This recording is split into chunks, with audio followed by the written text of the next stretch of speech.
And we're live. Hey guys, everybody, welcome to Whiskey Charlie, the War Game Chatter monthly show on YouTube. I'm Mo from Mo's Game Table, and joining me tonight is my co-host, everyone's favorite Gimp with the Limp, Nate Rogers, the Gamer. How you doing, Nate?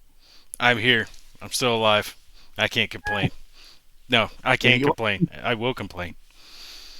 are. But Kevin's not going to be joining us tonight. He is otherwise engaged because he's a jet-setting cool kid. So Was we're that not. We're home. was that picture him on a plane? That one I saw in Yeah, that little chat? yeah, yeah. What was His that family like he went down to Cabo. on what, a Gulf 7 or something? I don't know what he was on, but it was definitely something that we wouldn't be on. That's Yeah. for sure. We're not on, because we're not jet setting cool people. What the hell does he think he's like Britney Spears all of a sudden? I guess so. Why are you covering your ears, Rob? It's awesome music. Now, Hey, for Rex, those how's of it y'all who going? don't know what we're talking about, he was on one of those planes that's kind of thin, but it has the seats like there along the sides, and you kind of expect the That's Nick. stewardess to come out and like dance around. Oh yeah, Exactly. There's Nick. the Nick, the good Nick that The Nick. yes, the good Nick. Santa Nick. Saint Nicholas. Yes, I like Saint Nick. I sent him Yep. a email response earlier today, letting him know I know what his house smells like. 'Cause it I was hope it was a good thing. no, it was very nostalgic actually. I Didn't took sound like didn't smell like kitty litter or anything no like that, no right? nothing bad, but you know how like you're a kid and you go visit relatives and like Yeah. you that smell, and I took it to my Hmm. wife and I was like, smell this box, and she's of course going no no no, and I was like no seriously it's nothing bad, and she sniffs and she's like oh that brings back memories of like visiting relatives when I was a kid. Smell like Uh, gingerbread cookies. no nothing like that. Maybe it just smelled like California. The only parts of Smell, California I've been to smell the like bad pot. ones. Yeah. Well, No. what was bad in California that you've been to? Okay, I was in the Corps. What's bad in California and having to do with the Marines? San Diego? No, well, no, I never I got to didn't think San San Diego. Diego was that bad. 29 stumps. Oh, Stumps is just, I don't know. People bitch about, I loved it there. I I love Stumps, man. hate It's a stumps. big playground, man. No, it is not a big playground. It is a big nothing. It There's is. nothing anywhere. That's the point. So you could shoot the hell out of stuff and not have to worry about anything. But I mean, that's what I loved about it. It's the Marine Corps Air Ground Combat Center, and I always called it the Marine Corps Playground because you can go out there and do live exercises, do all the combined arms exercises, and see how it would work. And I always had a blast. I always had a good time out there. Yeah, it's hot, it's miserable, but it's the Corps. That's what the job is. I mean, it's going to be hot and miserable and sandy, but No, and you it's you cold. get to have so much fun. It's Oh, cold at night too. it gets cold. Yeah, it's See, desert. that's what people don't get is you think it's hot all the time, but it's not Mm-mm. hot all the time. It's cold. I remember Mm-hmm. feeling like I was freezing. It had to be like I don't know 50, 55 degrees. It wasn't freezing by any means, but Yeah, when but it you feels like it after a 105-degree, 110-degree day. Yeah. exactly, you're in all that, and I remember laying there curled up under my flak jacket looking at the battle buddy next to me going how gay is it to cuddle up next to him for the warmth, you know what I'm saying? Your battle buddy becomes your cuddle buddy. Well, I didn't have my my poncho liner with me, and all I had was my flak jacket, and that was a real fitful night of sleep. And we ended up waking up early because you don't sleep for shit, and just cutting on the Humvee so we could get some type of heat blowing on us to warm us up a little bit. Mm-hmm. And I remember the sergeant came walking over, and he's trying to kind of buddy up next to me, and I'm looking at him like, "You didn't give me a poncho liner last night. Fuck off, or kiss my butt. You ain't getting shit now." That's where you just But say, social distance your ass away from me. as far as he was talking about Hangar 18, I haven't been getting out a whole lot here recently. I haven't been in the best shape, so hopefully I will be getting out more here soon. I do want to go by there and see what types of Flames of War stuff they might have on hand and bolt action. Nice. Nice. Yeah, and you have you did get a large shipment of stuff. You had some troops, reinforcements arrived, I heard. Yes. I'm telling you, man, Nick's good people. He's in my good book right there. I was tickled with all that stuff, trying to figure out what I'm gonna do with it. I already Nice. had Wings of Glory, right? I played that Hmm. before. I did the solitaire thing, but I did that so early in the channel that I didn't have good lighting. I didn't have good sound, stuff then that I do Hmm. now. Better camera equipment. So I'm thinking it'd be worth refilming it, especially with all the Sure. extra planes that I have now. I think that will play really well. And it's got Nice. Stuka dive bombers, a couple of Stukas in there. I was real tickled to see those. Well, what you do is you get some of the viewers here. You take down some names here and you put them into a pot, like a list, and then you draw from the pot and you assign those as pilots to all the planes. So no Kevina. Oh no, you can have us in there, but you got to have the members of the audience as well, so that way they get a little of the action too. They can shoot us down, we could shoot them down, we can have some fun. I think Well, it'd be pretty cool. that's not a bad idea. It's going to be a little bit though, because I got to get some more done for 1985. I've got to get Core Space started here soon. Third World War, and then what is the name of that one that I'm helping you out with? Assault 41, Assault Assault 41. Red Horizon 41. Yeah. Yeah, I'm Did you leaving. get that yet? No, I didn't know when it's going to arrive, and I know there's some It should type be by of. tomorrow. Yeah. Okay. I know you said there's some kind of time crunch with it, so I left a spot Well, open. kind of, yeah, yeah. Yeah, I'm going to jump Because on I've it been, I've like been, moment one. I've been stuck behind. I've been just so kind of tied up with a bunch of other stuff that takes precedence over that. So unfortunately, I've had to kind of push that. But Kev is off jet sitting around the world. He's off hanging out with other people. He says John Sy is going to be there. I don't need to be there tonight. He's cool enough for both of us. We don't But like no, Kev anymore. he's got other plans. He already had another commitment, so he couldn't be here tonight. So it's just Nate and I. We're going to be talking about a whole bunch of different things, like what we've been playing, what we're going to be playing, or what other projects we're working on, things like that. Because I know you got a boot camp project that you're finishing up now, right? Can you talk about that? Right there, right there. God, I'm so happy to have that thing almost done. Point Blank, which I know they finished the Nice. Kickstarter, and I think they're Mm-hmm. delivering on that in it this summer. If I ever remember the time frame right. Yeah, I Yeah, think that's what the plan was. Yeah. yeah. So that's going to be getting to people. I mean, I'm going to have the boot camp series up well before the actual games in people's hands, Mm-hmm. which is actually going to be a first for me because usually I finish it a little bit after because it takes. I'm a one man Sure. operation, you know. It takes a while to turn a whole rule book into a video series, but for I mean, I'm not hating on them, but something that kind of threw me with this rule book is the actions. All right, so to do something, to fire, to move, to shoot, to Yeah. blow up crap, that's your actions. You play a card to make it happen. But all of that is covered at the end of the rule book.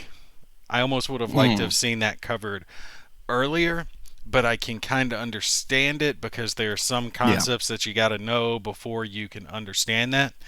So it's kind of hit or miss because there's a lot of interlocking concepts, and you need to Mm-hmm. understand all of them to understand how they work together. So there's no real great place to start. But I think the actions Yeah. probably should have been earlier as far as that goes. Sure. But that's what's left. I'm finishing up firing today. I've got movement left and a couple of small things I can't remember right off the top of my head. But after that, that's going to be complete for the game. Mm-hmm.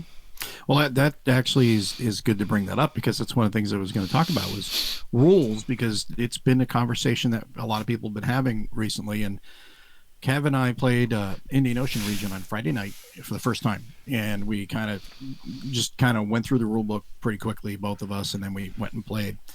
One of the things that he and I talked about was, and it's not just that rule book. We've seen another rule books, and you just brought that up too, is about where some of the actions are in a place you wouldn't expect them to be, maybe a little bit further on or too soon, too early in the rule book.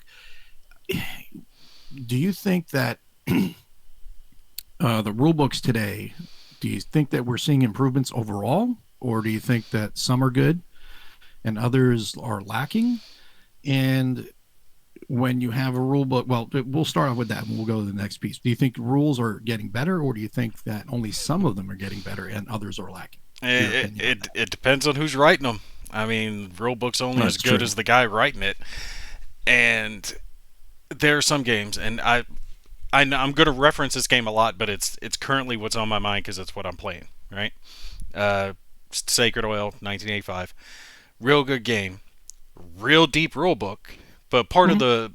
the advantage that I have is I have played the previous one series, so I've got some experience. I'm not coming in blind. But I always try to think about it that if I were a first time gamer, first time sitting down, I should be able to read this book and know how to play the game. I mean, not perfectly right out of the gate, Mhm. but you need to be able to write a rule book in such a way that someone who's never played a war game before can play that game. And I think a lot of the problem comes from that interlocking concept that I was talking about. 1985 is not a hard game per se, but so much of it like Mhm. interlocks with all the other pieces that it's hard to Yeah. keep track of it. There's only so many connections you can make before your mind kind of peters out. Me, you get one connection, I'm about done. About that point. But this one has a Well, I mean, lot.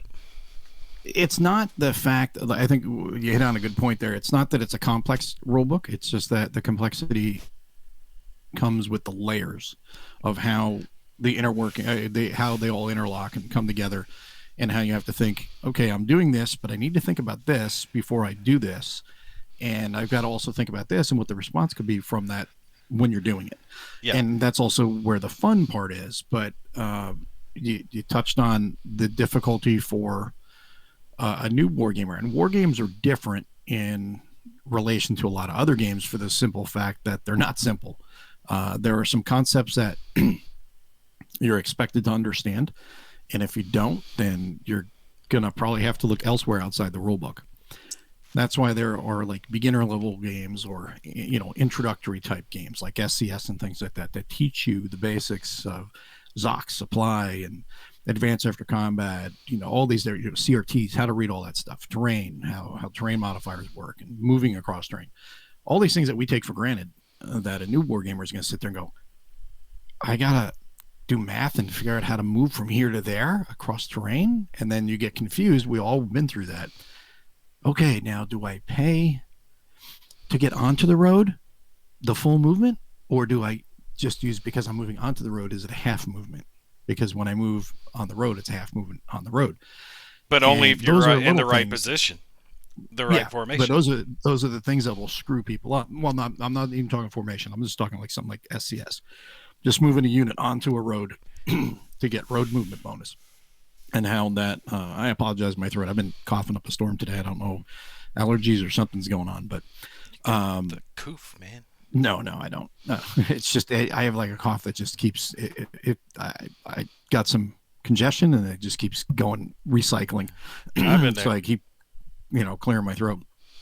But the thing is with rules, there's of course, like I said, there's that assumed knowledge, and then there's the gained knowledge that you get from playing.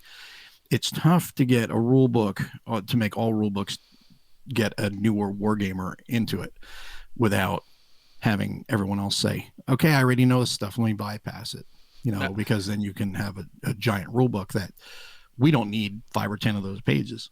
yeah, to interject in what you're talking about, that assumed knowledge, that's that concept that can go one of two ways that I've seen designers make when they're making their rule books. Is the assumed knowledge that you'll know just by being a wargamer, and the assumed knowledge that the designer is taking it for granted because he knows it and he's not Mm-hmm. doing a good job of translating that information, and that Yes. anyone can do that. I've seen games miss that. I won't call out specifics, but there have been games that I've played where I'm looking at it and I'm like, what's going on here? And the designer had just omitted part of the rules because to him it was understood. He Yeah. understood it, but he didn't convey that information. That's a easy mistake to make, and I can understand how any designer could make it. But I Mm-hmm. think the greater issue is the one that is the assumed knowledge that you're thinking that the person's coming in understanding things like zones of control, lines of communication, different terrain.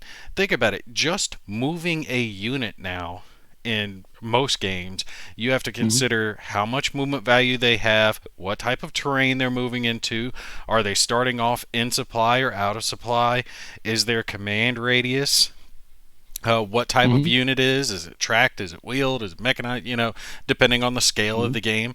And that's just to move something a couple of hexes, Yeah. right? And you can see right there how deep some of this stuff's really going to get, you know? Hmm.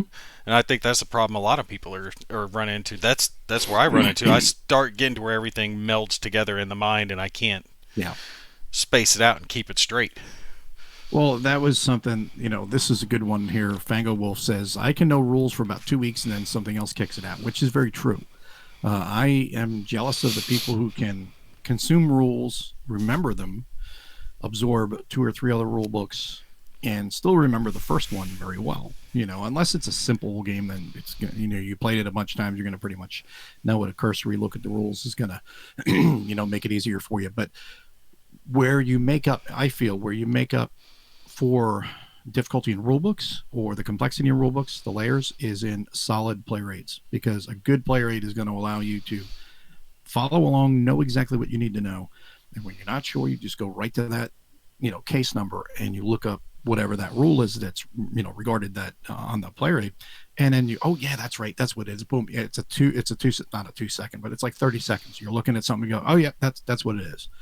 And then there was another question here. Another question. Is the new NATO rulebook as good as claimed? Yeah, it is, but it's also 87 pages, which can scare people. It but it goes to what you were saying. A new player will sit down with NATO if they don't get intimidated by the 87 pages and they read it. They're going to understand all the concepts in it. And he's got the veteran summary, which allows veteran war gamers to jump over parts, because you already understand these things. He gives you like a paragraph or two summary saying, here's what Azak is in this game, here's what supply is in this game, go to this page, or just bypass this section altogether. Oh, So okay. Yeah, I like that. it really speeds that up quite a bit. So, in other words, instead of explaining out in detail how zone of control works, he's Mhm. like, "Look, this is how zone of control works in NATO. So, if you understand the concept, this is what you need to know for my game." Exactly. Okay, yeah, I like that. I think that's a good way to go with it. And Nick says 2 parts to rules, clarity on mechanics, and then an understanding of how the mechanics translate into tactics or operations. And that's another thing that people have. It's kind of like Nick brings up another great point. A lot of people are. I'm seeing it now where now people just don't want to understand the rules. They want it explained to them how to play the game, and I think that's what the examples of player is supposed to be for, to show you, okay, mechanically, this is how it works. Tactics, you really should figure out on your own. There can be some designer's notes and some historical notes in the back, maybe, like page or two of, okay, if you're this player, here's some suggestions. If you're this player, here's some suggestions. To me, the beauty of playing a war game, and it's because I have this mindset. Now, for other people, they go for the win. They're wanting to know, how do I maximize my strategy? So they want to have tips on that. Me, I'm like, hey, what does this do? What does this button do? What does this lever do? I just want to see what things do when I play. And there'll be times I'm like, I'm going to do an airstrike right there. And, the guy I'm playing is going to be like, why? It's not going to really be advantageous to you. I just want to see how it works. It's like I'm almost like playing a demo as I play games a lot of times. Not always, but it's not that I don't take games seriously. I do. I see them as a place to explore. And then the more I play the game and I've explored things, then I have a better idea of what I can do. And that's where sometimes I'll pull something out and people are like, I didn't see that coming. It's like, yeah, it's because I did that a couple of games ago when I was just screwing around and I figured out how it works, and it helped me in a later game. Did you But to me, the exploration is the fun part of gaming. do you ever find yourself kind of sacrificing on the tactics or the strategy? Like for me, when I'm recording, I'm playing the game on camera, and Mm-hmm. because so much of my mind is dedicated to, is my lighting right, is my sound right, and I'm constantly glancing at the camera to make sure I'm in frame, I can't really focus as much about what's going on in front of me. So it's usually just smash units together until one side Uh-huh. prevails from Dice God. You know? You didn't watch my NATO videos, did you? No, not yet. When I totally left my flank open and I beat myself. And I didn't see it until I switched, hats to the NATO side, and I was like, Yeah, "Holy shit! I left my flanks wide open. I've done How that. did I not notice this?" You're sitting there looking at it, and you're like, this is the like afterwards, right? So you're done. You come back, and you're watching the video, editing, whatever, and you're like, wow, that was really stupid. What the hell was I thinking there? You can't keep track of that stuff. When you're filming. So it's not that we're dumb at these games. It's just that there's too much other stuff going on interfering with that. Sure, We leave sure. tactics to you guys.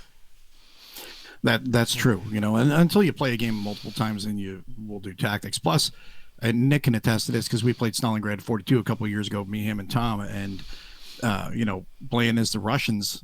Tom's coming at us as the Germans, and I'm like, I was playing the Soviets, and I was all in the mindset of the Soviets. I'm like, not one step back, man. I am not giving up the spot. And Nick's like, dude, we got to start pulling back. I'm like, screw that, man.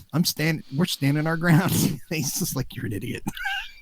But I'll do that too, because I'll not only will I use my own strategy, but at the same time, I'll just be like, I'll kind of slide into the historical aspect of it where they didn't care about the troops, stand your ground, and I'll do that sometimes. Whereas if I'm playing a Japanese or something like that, I'm just going to throw as many troops at you as humanly possible and overwhelm you with numbers to try to get through.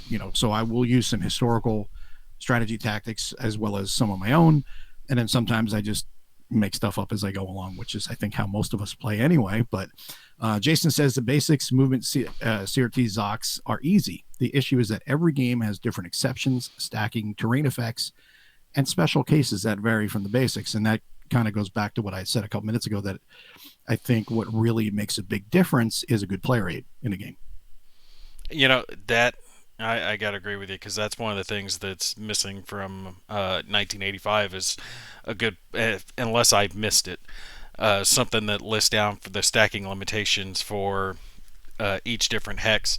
Because now this is a me thing, all right? This is just a me personal problem. For some reason, ever since I took that blow in my head, I cannot keep track of what a brigade is, a regiment, a battalion. Company down, I understand. I can keep it straight, but everything above that is just a blur. So I hate it when the game uses that. Well, what you should do is this. You should create a little cheat sheet for yourself and have it just on the table. Don't even have it in any game. Just have it on the table. And then you just, okay, platoon, company, battalion, regiment, brigade, division, army, corps, you just list them in descending order, or ascending order, I should say. And that way, and have their NATO things next to them. What is a company? What is a division? So on and so forth. Have all that laid out for you as a reference point. Cheat sheet, just like we used to always use in the Corps. We just have, oh, what's that card? Oh, there it is. Boom. Just to jog your memory. And if you have memory issues already, then you use that to remind yourself. Hell, I don't have, well, I've got older. I'm getting older, so I've got that excuse. But what do you mean I'll getting? have stuff like that out all the time. Getting past it. Well, we're all getting older every minute. So Look, it's getting older. Right here. See, when you're old, it's over. Shut up, great man. Hey, it's coming in. I don't know if you've noticed though. I'm getting long up top.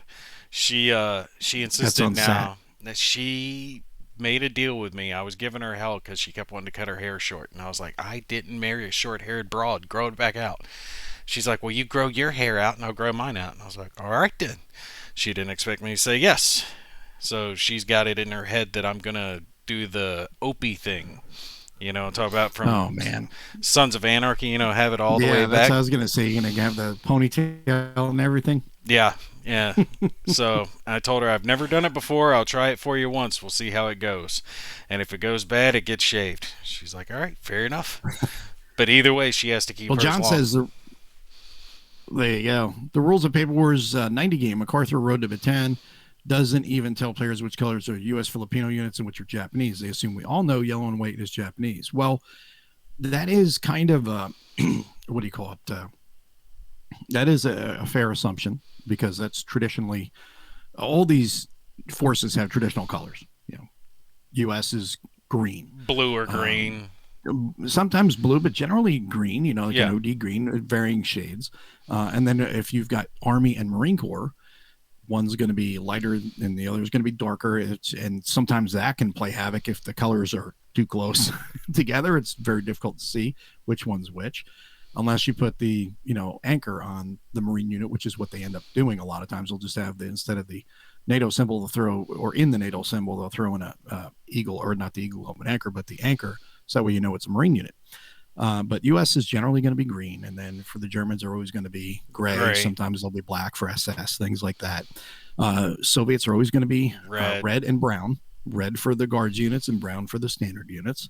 Japanese are going to be yellow. So I mean, it's just these are known things. And then now where you run into some problems is when you have Soviets. Well, now it's not Soviets; it's Russian in modern times, and PRC. PRC is going to be a brighter red. And the standard Russian Federation is going to be a darker maroonish kind of color. So it can get a little, it's like they start kind of overrunning each other, the colors. But yeah, I mean, that's a good point about how the assumptions are made. That's part of the thing that should also be in every game is a listing of the colors. So that way, the national colors of all the games. Hold up. In the game, I should say. For Poland, what color do you think they always go with? Because I've got one, like a thought in my mind. I've seen Poland. And in most games, they usually go with this color. White. White would be my second guess on that. First one would be pink. No. Yeah. Pink shouldn't be in. No. I've seen so many games they've got Polish pink. No, I mean, I don't think pink should be in a game. I've seen pink for, I've seen Soviets as pink Okamis, and then I've seen others that will put the SS units is pink. It's like, okay, we get it. It's a nice little dig, but it's dumb to stick with traditional colors so that way you don't confuse people, and it also doesn't look incredibly garish on the map. I want a nice looking game. So, well, my thing is not as much the color they choose for the faction, the nation. I'm okay with that, generally understood. My problem comes in when the color bleeds into the map. And I've showed that on games before, especially where it's got Soviet forces versus U.S. forces, and the red just pops right off the map. Yellow pops right off the map. But the American forces just bleed in, especially if they're in a forested area. They become very, very hard to find. If you're that close, you got to pick a different color. Well, that is something that I mean, 100% agree with you on that. But at the same time, I think that makes a good point that a lot of people overlook. I know I do a lot of times, but now you get a better feeling for how a colorblind player feels because you can't discern those colors real easy.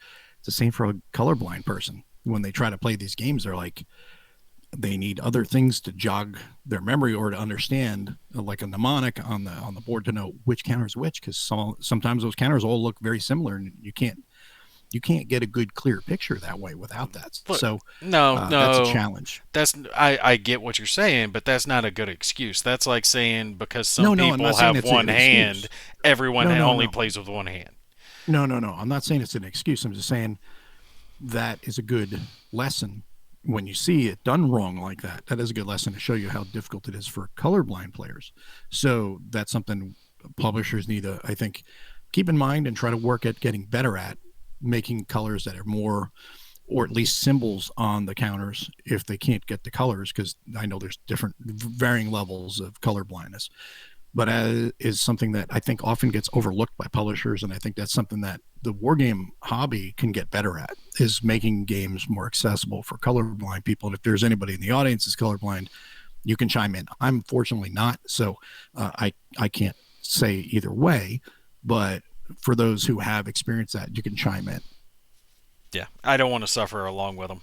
I just think if a game doesn't have a reason to make the U.S. forces green, like a close green that matches the map, then go with something else. Go with a blue, a bright blue, or if you don't have another force that's that color, there's no reason not to make the U.S. forces that, unless you have other games in the series that already have blue forces, so you would have to keep the Americans as green. If it's expanded like that, cool, I get it, no problem.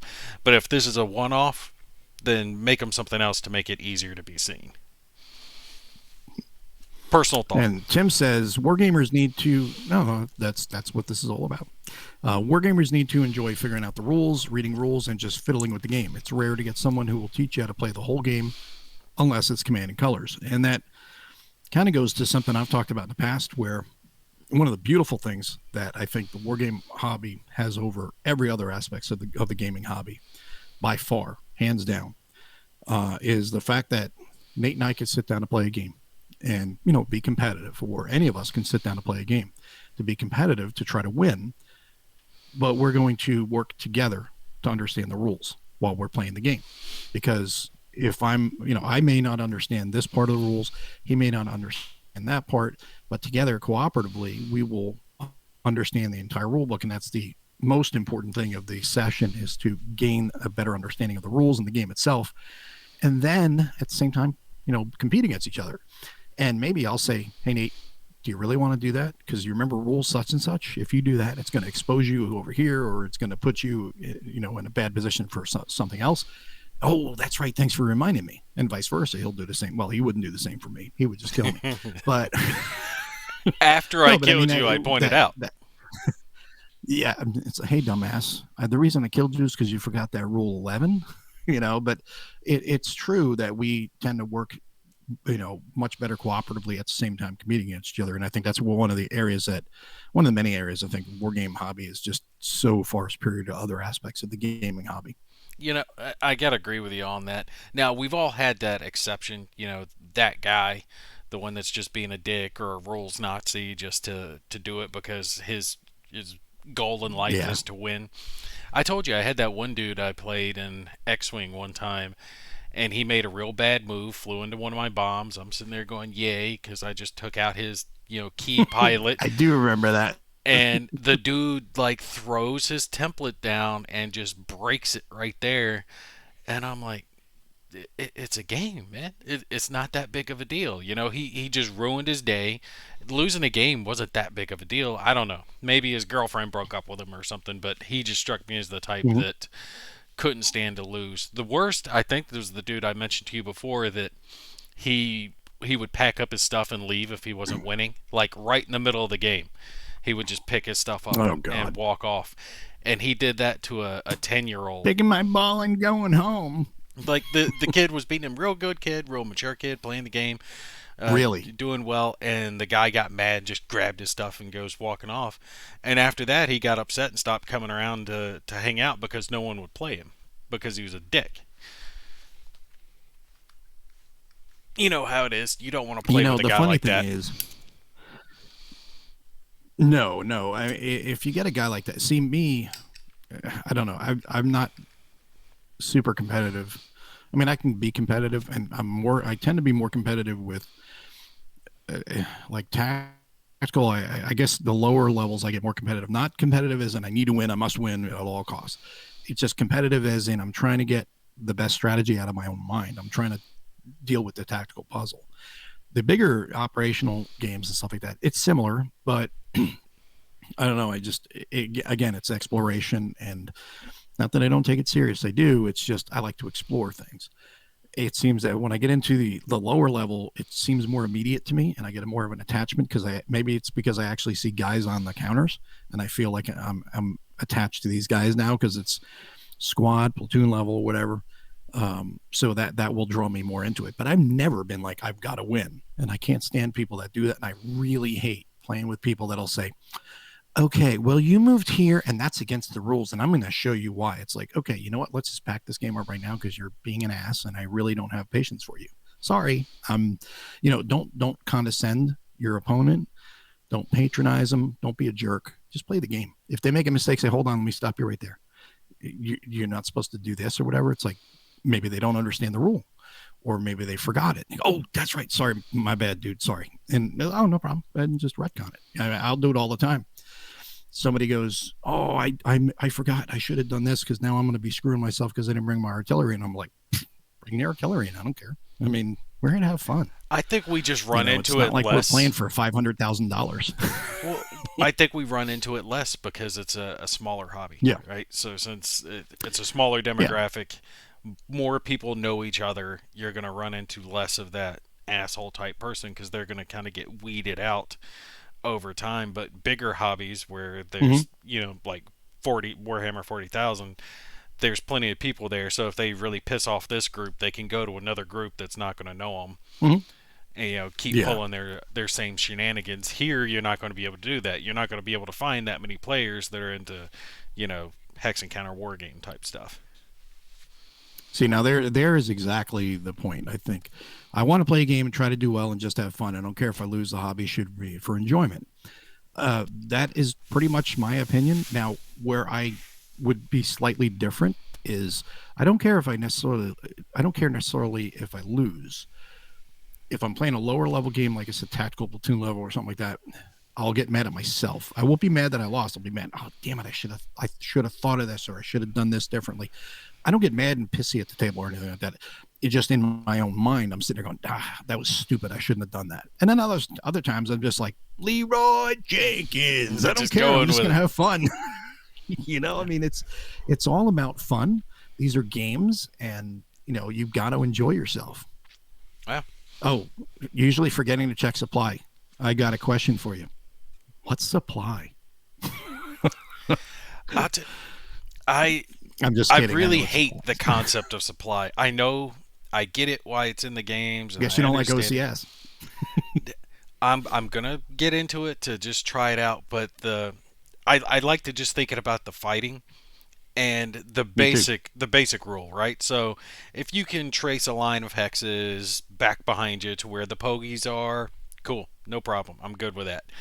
But when it starts getting overly cumbersome, that's where my issues start getting into it, and I don't much care for it. Like, and I honestly, if I wasn't playing this on camera, I would have house ruled it, because there's different rules in Sacred Oil for different nations as far as supply goes, right? So you got 10 hexes, or 10 movement points rather, from a city urban hex to the HQ, and then from the HQ to the unit. And I just think of that as so limiting, because I'm like, you're holding me. I can only go out to this far, and now it's a puzzle.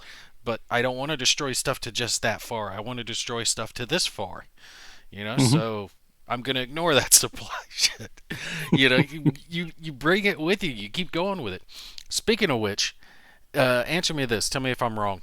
If in that specific game, can you take control of an enemy city or something like that? Have one of your units positioned there to make that like a new supply point for yourself as you extend into the enemy lines?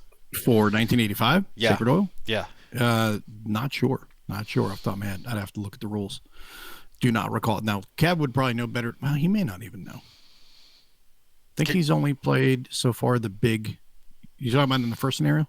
No, the fourth scenario is when you get into actual, full combat, not just that whole chart that you're playing on. In the first not the lock map. Okay. No, not that one. I'm talking about the way the map's kind of designed. A lot of that's open desert terrain, and tracing it out from your city urban hexes. You can only get so far. So your front line. You have to have supply points. Yeah. But what's your supply point? I feel like I'm missing something in there. Your supply point's your HQ. Yeah. But it has to trace supply back. But it can only extend out so far. The NATO and the Soviets can extend a little farther, but I have to take a look at the rules, to be honest with you. I'm not sure off the top of my head. If anybody in the audience knows, and we'll see if anybody has added to that, but they would know. Because that's going to just be so limiting on how far each side can actually push. Because I don't think that Iran can actually push into Baghdad and actually reach Baghdad and maintain supply the entire way. But that's one of the goals is if you take out Baghdad, you can force an Iraqi surrender, which I want to do in the game. But how do I do it and maintain supply? Beat them mercilessly, and you don't have to worry about supply. And I'm not even using the I know I'm getting way off topic here, but I'm not even using the advanced supply rules. I'm just using the basic. Can you trace your line? Sounds like the basic ones are messing you up already. Yeah, maybe that's what it is. Maybe the advanced ones give it the ability to move something a little farther. John's saying that's why he stopped playing chess. I used to beat myself up over losing. Yeah, when you get into games now, chess is a tournament game, and tournament games are very popular, and it's also a casual game for some people. But generally, when people play chess, they play it varying degrees of serious. Some uber serious, and some are just like, okay, I'm just learning and I'm having fun, but it's mostly fun, but at the same time, I'm casually learning each game. And then the other people that study and study books and know all these, try to memorize all these moves and stuff like that. And that's fine. And we have something similar in the war game realm, where we've got tournament games, tournament scenarios. And the minute I know you play, this is where you and I are probably different. You play games like X-Wing and things like that. You play in Yeah. tournament settings. I avoid tournament settings like the friggin' plague. And when I see a tournament scenario, I'm like, I don't want to bother with it, because I understand it's great for playing a game within 2 hours. It's short, but it becomes almost like chess. It's like, okay, I already have my moves mapped out in my head what I'm going to do, because it's a tournament game and everything is maximizing, each move to get the game won as fast as possible. To me, I don't find that enjoyable personally. That's just not my style. Probably because I like to just run off and explore. But I can see the appeal for other people, especially those who want to compete and get it in a shorter amount of time. Something like that would probably appeal more to you than me. Well, I haven't actually competed in one of those tournaments in years. Strangely enough, when COVID first started, remember it really kicked off in March of 2020, I think it was. We had a tournament scheduled that next week. So, right when it got all bad, we ended up getting a message, hey, the tournament's been canceled. We'll reschedule here in 2 weeks, when what they flatten the curve, and they still haven't rescheduled. But 2 years anyway, to flatten the curve. yeah. But ever since then, I haven't been into the tournament scene. I haven't really played X-Wing, but I think once since then, and it's really Really? sad. Yeah, like it killed the local play scene when all that happened. People are just now really kind of picking back up into it, but so many people got into playing digitally that a lot of it is still done digitally, and I hate playing X-Wing digitally. It's strange. I mean, I'm younger than probably a lot of the audience, but I hate doing the video stuff, the Vassal. I don't want to play it digitally. I want to play it in front of me. I want to feel it. I want to touch it. I Mm-hmm. want to do that. I want to pet it and love it and make it Yeah, my own. like if I want to play something digital, I'll go play a damn video game. You know what I mean? That's just Sure. personal thought. Mm-hmm. But it comes in Vassal handy for does have stripping a lot of files. advantages. It has a lot of advantages, though, because you can play with somebody across the world, across the country, whatever, and you can, hey, you know what? We got this monster game that if we were to sit down and play, we'd have to start on like a Thursday night or a Friday night and play all the way till Monday, and we'd have to literally just commit the entire weekend to playing this. You can do something like that, and you can play it like a couple hours a night, a couple days a week, and stretch it out over like a month and have the same enjoyment, but actually even better enjoyment, because you'll be able to play for 2 hours, say a night. You say to yourself, oh, yeah, we'll play 2 hours a night for a few nights a week. In those 2 hours, you're getting more done, and you're thinking about what you're going to do in between sessions. Whereas when you're playing the entire weekend, you get engrossed in it, but you also hit a saturation point to where you're like, I'm starting to fatigue, starting to kick in, and I'm going to start making mistakes. And, we all are. And you're going to enjoy it, but at the same time, you're still going to hit that fatigue level. And that's where Vassal is beneficial, because you can take those breaks and come back to it with your batteries refreshed. And I think that is beneficial to it. And that's something that you should consider too, as well. I think checking out Vassal, I think it would be worthwhile for you. I've I've got it. I've poked around at it, but more often than not, I use Vassal just to strip image files from it. I've actually never played Of course you a do. game. I've never played a actual game, like fully played it out on Vassal with anyone. But it's not a bad idea, especially for something larger. I mean, you can't fit some of these games on a table, right? Yeah, Mm, especially when you start true, and accounting that's for all where the player Vassal aids. is great, because you can fit a monster game on your computer screen and work through it. And I agree. I mean, I prefer, if I can sit down with a war game on the table. Obviously, I want to do that. I like the tactile feel of everything, and it just feels better when you're flipping through a rule book by hand, and it's just relaxing. You take your time. There's no pressure, especially when you're playing solo, and you can just go at your own pace and make mistakes like I did with NATO, where I left my flanco wide open and just like I was like, you stupid idiot. But that's the fun part about solitaire. People say solitaire can't be enjoyable. You're going to know what you're going to do. Not always, because you can get so tied up into being one side. Yeah. Or like you were saying before, I was taking pictures and I was making copious notes to do the AAR because I wasn't shooting video. I was taking pictures, and then I turned it into a video later with the voiceover and all. But I was trying to make sure I was hitting the rules right. I was getting the pictures, getting everything just right. And I was getting the notes right. So I had some narrative and the information, who got destroyed, so on and so forth. And that's when I realized, when I switched over to NATO, I'm like, son of a bitch, I left my flanks wide open. How did I not catch that? Now, at that point, I could have retconned it and said, screw it, I'm going to keep going. But I was like, no, I deserve to beat myself on this one. I was stupid because, and it made sense because the Soviets were so, focused on driving forward that they left their flanks wide open. Yeah, if I make a mistake, I'll leave it in there more often than not, unless it's a severely egregious mistake that's going to change the course of the game. Or ruin the video for the viewer. Yeah. Something like that, yeah, I'll go ahead and retcon it. But if it's a small, minor, little thing, I'll just leave it in there. Now, I'll tell you one that I am actually considering trying out that in lieu of Vassal, the War in the Pacific, Admiral's Edition. You know which one I'm talking about? Yeah, it was OSS, I think. Is that One Small Step? No. That was the blah blah blah blah blah. The board game was Decision Games.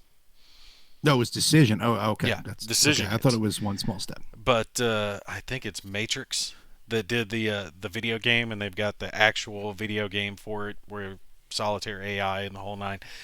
I've never played it. I don't know the rules to it, but I was thinking about making a video series where I sit down with it, don't go over the rules or anything, and just start playing and see if I can do anywhere near decent, trying to lead the American Pacific Force and see if they can actually win or not, and just record it out and try that out. Now that I think I would like better in Vassal because the AI is controlling half of it, right? So that takes that portion from me. Whereas if I'm doing a Vassal game, I still have to run both sides. Yeah, just like you do on a board game. Well, yeah, I know. That's what I'm saying. Yeah. Vassal isn't alleviating that for me. I mean, are there any Vassals that have any AI to them? No. Yeah. No. So they can have different levels of, I don't want to say scripted stuff, but they can have a lot of tools inside of the Vassal module to make things easier for you to keep track of things in the game, but you're not getting an AI. It's free, so you're not getting AI. For there to be AI, you'd have to pay because you have to have a developer that's going to write your AI and not only create the game and do the scenarios and everything else, but they're going to have to create AI. They're going to have to do the whole pathing and decision making and all that other stuff that you can do it on your own in Vassal. Yeah.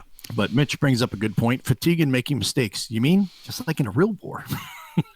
The difference is, Mitch, when we're playing a game, we're playing like over the weekend. We might be playing like a 6-month campaign or a 3 or 6 month campaign in the span of 48 hours. So that's can be kind of tough. But you do bring up a great point. Deal with in real war. But the other difference is you're playing one-on-one and you're making complete staff decisions by yourself. Whereas in real war, you'd have a staff and a runner to go get you bacon sandwiches and stuff and coffee to keep it going. No. And Stigler, he's our resident Vassal disciple here. He's saying, I pity people who haven't given Vassal a fair chance. It really is a shame. So he pities you. Nate. I'm not saying that Vassal's bad. Vassal has a lot of pros to it. No comment. I tossed the softball to you, dude. Wait, can you hear me or not? And John, yeah, I can hear you now. Okay. Were you talking? Yeah, I had talked back to you. Oh yeah, you did, but you didn't say much. Oh. Sorry, we were having that lag earlier. I didn't know if I had zoned out or lagged out there. Yes. Yeah. Flat top. John says, I played a flat top all-nighter once. The caffeine high mixed with exhaustion made for a memorable gaming experience.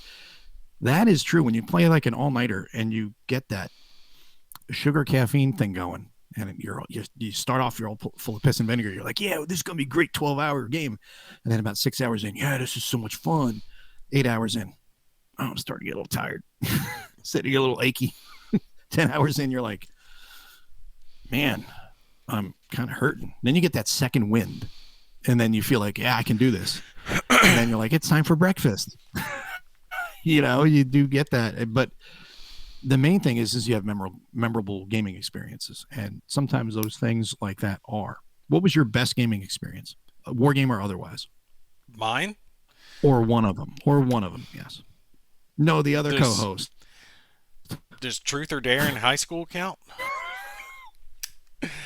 I don't know. That would actually require a little bit of thought. Well, let's keep it on the topic of gaming. uh, I don't know because Holy it crap, depends dude! on how you Here's break a it down. free. Here's a free. Sorry, you're. I think your internet's lagging you out a Well, little bit okay, because I'll you're give you coming in and one. out. Really? Yeah, Or is it me or is it Nate that's lagging out? Because I'm seeing you lagging out. I'm seeing you. Okay, well, let the audience see what because Yeah, y'all let oh, us that's know right. which one of us is zoning out. But I'll give you an example. I think I've mentioned this before. We were playing. It's not a war game. It was Zombicide. It was the Rue Morgue version. I was at a convention and they were just having a pickup game going, and they said, "Hey, we need one more." And I was like, "Yeah, why not? I'll play Zombicide. It's a fun little dice chucker, sitting around drinking some whiskey and tossing dice and talking trash and having fun." Well, there was one thing, and I forget what the hell the power was. All I know is I had a character that had a chainsaw and had like this overkill power where you killed one, you ended up killing three or something like that. It was some ridiculous power that when you leveled up to a thing, when you leveled up in zombies, one that I would kill when I killed. And this one guy, we had to get something out of the building and get out and extract to where the helo was. So we all beat feet out of the building. There's a horde of zombies that have been chasing us into this building. They're like right up behind us. This one dude just could not get out of the building. And he's like, and I'll never forget this. We're all just sitting around a table. He's like, man, I'm stuck. I'm going to get eaten like that. And we're like, hold on, bro. We're going to come save you. We come running back after him. And he's just got all these zombies. He's fighting off as best he can. And we just go in, and I end up getting in the door, and I literally just carved a friggin' path because I just kept killing these zombies with this overkill thing. Other guys are shooting them. I'm carving guys up. And what we did was we just laid the zombies down. We didn't move them off the table. We just dropped them down. And then we got the guy out. We ran away. And it was all maybe 3 or 4 minutes. But afterwards, we're like, dude, look at the carnage we left behind. I swear there had to be like 40, 50 models on the table just dead. And it was so fun because we just started laughing. We couldn't stop laughing. And we were just like, and everyone's like reliving it. Like, I was going to die. And you guys were like, don't worry, bro. We're coming to save you. And then they come running back in. It was just, none of us knew each other. We were all completely strangers to each other. And we all ended up had this bonding experience over this simple, stupid, silly little game. And it was so much fun. Now, those are the types of things I was talking about, something like that. Okay, all right. I got a couple that I can Mm-hmm. throw in there, and strangely enough, neither one of them are really war games. The first one, competitive, would be an X-wing tournament I was in. It was a relatively large tournament, fair number of people. I think some people, whoever won this one, I think got a ticket to Worlds, like the Grand Championship tournament. And it was going on, and turned out we had like a X-wing celebrity in the house. So, guy that was ranked worldwide, and it turned out he was actually ranked number 4 in the world when it came to X-wing. I thought you were going to have like a real X-Wing celebrity like Mark Hamill. No, Red no, no, 5 no, no, standing no, by. no. This is better than Mark Hamill. Uh, the tournament's going on. I end up getting matched up with this guy because it's random tournament, and depending on how well you do, your score, your MOD determined who your next opponent was going to be. And we were both undefeated up until this point. Ended up playing the guy, and I didn't win, but I didn't lose. We ended up getting a draw, and I was thrilled with it. because I was like, well, fourth in the world, and he couldn't beat me. He was undefeated, I was undefeated, and we ended up fighting it down to time, and we had equal scores at that point, so it ended up being a draw for us. And I'm like, you know what? I'll take a draw against fourth in the world, and I ended up placing, I think, top four in the tournament. I can't remember Damn. where he ended up placing on that one, so I was real happy with that. That's like, a competitive win. I was doing real good at that one. The other gaming experience is the stuff that sticks with you, the stuff that you're going to think back on when you're old, sitting on your porch drinking a cup of coffee when I'm 80 years old. And Mm-hmm. that's sitting in the living room on the floor on the carpet playing Arkham Horror with the wife. Mm-hmm. Back when we were young, playing those types of games, or playing zombies. Any of the real happy memories that I have of playing games, it's always like me and her just sitting there playing some game, or playing Dominion. Sure. I don't know if you ever played that one. Yeah. Yeah, I Yeah, played that years ago. Yeah, that's a yeah, pretty simple deck builder type yeah. of game, and I hate deck builders. No, I just a thing. I don't like deck builders myself. My wife likes them. I've she played. loves it. I've played. I play. I don't know what it is, but women. I noticed women tend to really enjoy deck builders. For some reason, it clicks for them right away. Me, I have. I honestly feel I have an aversion to cards. When it comes to games, there are some games that are just so heavily card driven, but like deck builders. I'm not talking about card driven war games or hands of cards that I find them to be a turnoff. They're fun at first, but then they become a turnoff because it really comes down to memorizing the deck and understanding what you've got, what your opponent most likely has, and when it's going to come out and play. To me, it goes back to that. Reminds me of chess and why I don't like playing chess, because to me it's all memorizing and trying to figure out what does he have, what's he going to do based on the limited choices. It's like, it almost feels scripted at that point. Give me random chaos. There's going to be some parameters that are going to keep you tied in, like most war games, with the random chaos, like the dice, the modifiers, things like that. And those things you can kind of semi control by forcing your opponent into a bad terrain environment where you can get an advantage on them, things like that. That to me is the fun part. But the chaos is the friction is from the dice that creates the unknown of combat. I like that, even though Mitch says that we're weekend warriors for not wanting to play 48-hour games. No, I'm not pushing it. I've done my stay So it was awake you, man. forever thing. I'm not doing that anymore. Mitch said it was you. You're blurry and laggy, You know, but that's just you all the time. my record actually though is 83 hours awake straight, and 83 hours what? just being awake. Firewatch? No, we were combat training. It wasn't even in combat. It was combat training, and we ended up being awake for a while. And Mm-hmm. I remember after 83 hours, I was hallucinating and Mm-hmm. talking to my grandfather, who was not there, and my brother was in the fighting hall with me, and he was supposed to be asleep at that time, and he wakes up and he sees me having a conversation. He's like, "Who in the hell are you talking to?" I'm like, "It's Grandpa. He's right here." And he's like, "Dude, you gotta get some sleep." He's like, "You're in a bad Oh spot yeah, right now." I was, that's the thing that people don't realize. If you've never had experienced sleep deprivation, try. I think everybody's pulled 24 hours, some even 36 hours. But once you get the 48-hour limit, or you hit that 48-hour limit, then you start going beyond that.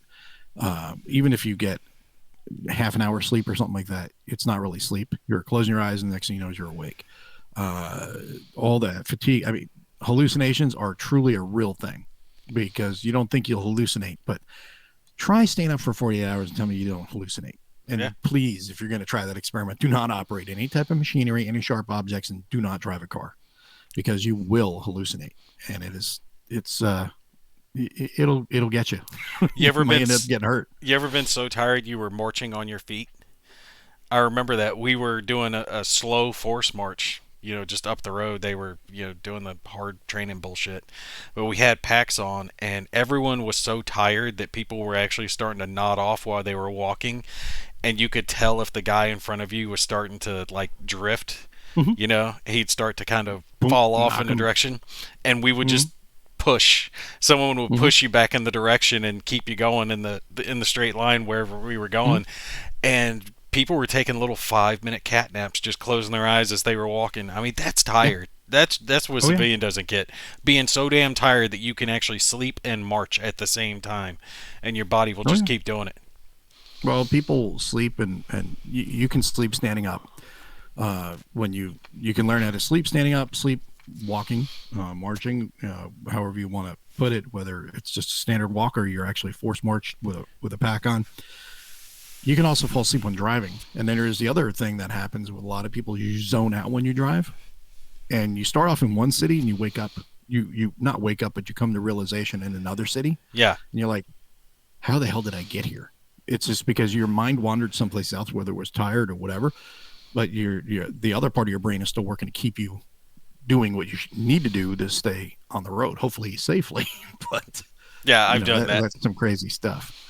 Mitch says his most recent best wargaming experience, excuse me, was a four-player Sword of Rome game in which I, as Greece, walked into an undefended Rome without rolling a die because of various actions by the other players. Nice. Sword of Rome. Isn't that a GMT And game? Greece won the game. Yes. Believe so. I have not LBW played that says, one. speaking of Vassal, I have mine open right now. What are you going to play, LBW? And Greg has got his Combat 2 Marathon Day. He's been working on the Vassal 2 or Combat 2 Vassal module. Oh yeah, you got combat too. And How is that? I have not played yet. You haven't tried it? I've been working on other stuff. No, I have been working on other stuff.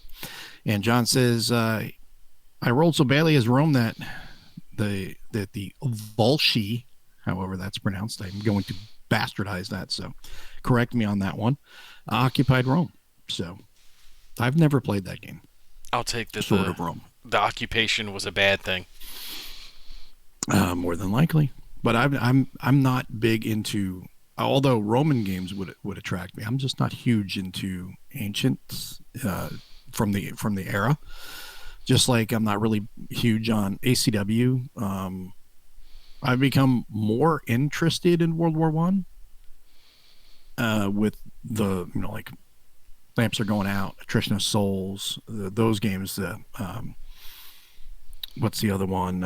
Artillery strikes. That one. Those games have started making me more interested in World War One because before I was like, nah, I need more movement. I need more action. I want East Front. I want big, huge, sweeping battles and lots of movement across vast amounts of terrain. And the Pacific is the complete opposite. You've got these big, huge, sweeping battles in the East Front, and then you go to the Pacific, and you're like, can I move one hex? Yeah, yeah, When yeah. you're playing those tactical battles. So you're not into any of the great battles of history, any of that type stuff? Mm-mm. Really? Nope, never played any of them. Oh. They never. Not that I don't. Not that I'm against them. It's just it's never really appealed to me because I'm not really. I like some of those historical eras. Like I love the samurai era, but I'm not sure if I'd want to play the games as much as I just like the historical period. Oh. I recently got a couple of Age of Sail games, which is something I've been curious about messing around with. Because I like that era from the story perspective, like the Hornblower series and all that stuff, Master and Commander. But I've never played any of those games, and so now like I got Flying Colors and I've got Captain C that I want to check out and play those. Flying Colors is excellent. I got all the ones in that series really good. Mm-hmm. Speaking of which, if you ever stumble across a game called War Galley, it's one of the great battles of history, and it's similar to Flying Mm-hmm. Colors, but it's triremes and those Mm-hmm. type ships. If Yeah. you ever see it, get it for me, and I'll pay you for it. Okay. I've wanted to get a copy of it, and I can't find a copy of it to save my butt now. But it's one of the few of the great battles of history that I don't have. But very similar to Flying Colors. I mean, obviously they don't have cannons or anything like that, but they do have like archery and ramming the enemy Sure. ships and all that cool stuff into it. Mm-hmm. Yeah. No, that would be cool. And there's Charles Latour joining us. He says, "Oh Lord, forgive me. I just bought some 28 millimeter Napoleonic figures. What have I done?" Another era that everybody, not everybody, but a lot of people go nuts for is Napoleonics. And it's another era where I do have a couple of games in that thing in that era, but it's just not something I'm like, oh, I've got to grab that. Whereas East Front, I'm like, oh, I got to get that. Where it's World War III, I'm like, I'm buying it. If there's no, unless it's a terrible game, I'm Well, gonna anything modern is Napoleonics. gonna attract me. Sorry, I didn't mean to interrupt you. No, go ahead. It's a No, go ahead. completely different type of war, right? Because in that, Hmm. you had guys lined up, standing up, volley firing at each other, cannon fire, that whole nine. That's not done in World War One, World War Two, anything like that. No. I couldn't imagine being a soldier during that time frame. Yeah, that's crazy. But That's crazy. the the strategy for it completely different because you have to worry about Hmm. formations of troops, getting them in range, opening up fire at the right spot, flanking your enemy, all that good stuff, and you're only going to get Hmm. one or two shots, and then you have to run in and do the whole, bayonet and stab them thing. Stabby, stabby. Yeah, stabby, stabby Boom, time. boom, boom, stabby, stabby. No, I I can mean, see. it's interesting, but I think really where the interest in that would lie would be more in the grand strategy of, okay, how am I going to maneuver my units into place? Hold up, timeout. Get Kick John. Kick John. He's bad, John. bad, Scroll John. scroll up a little bit. He's picking at me. Uh-oh. Which one was it? You'll see him. He's got it capitalized. Uh-oh. I might be too far up. I was behind. Where is it? Just, Where is it? just a little bit John down. who? John Sai, Filipino. Oh, there we go. And you can't have it. All right, John, remember that. When you want something, he's like, hey, Mo, do you think it? No. Sorry, You think you you can get no? go But ahead. I think it's the grand strategy of trying to maneuver your units into a position to do whatever you want to do, whatever your strategy is. Where it would get interesting would be getting the orders to those formations and trying to get them all to maneuver on time. That would be interesting because then because you're dealing with messengers, you're not picking up a radio and talking to anybody. You're sending a runner or a rider down to give the order. And not all the time will they get there. They get shot, they'll get wounded, they'll get lost, things like that. So that is pretty cool. Plus, then, okay, I've passed you the commander's intent. My intent, I want you to do this. Well, the commander that's down there, depending on his reliability and his backbone, it's like he wants us to do what? To go that way?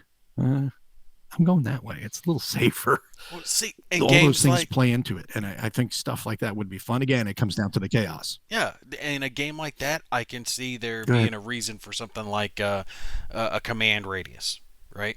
There's obvious a reason for that because shouting distance or roughly a couple people shouting distance if you got someone relaying it, that was your command range. So Mm-hmm. you got to be right there on top of somebody. But to have it in a modern game, we've got radios. You don't have to worry about that crap.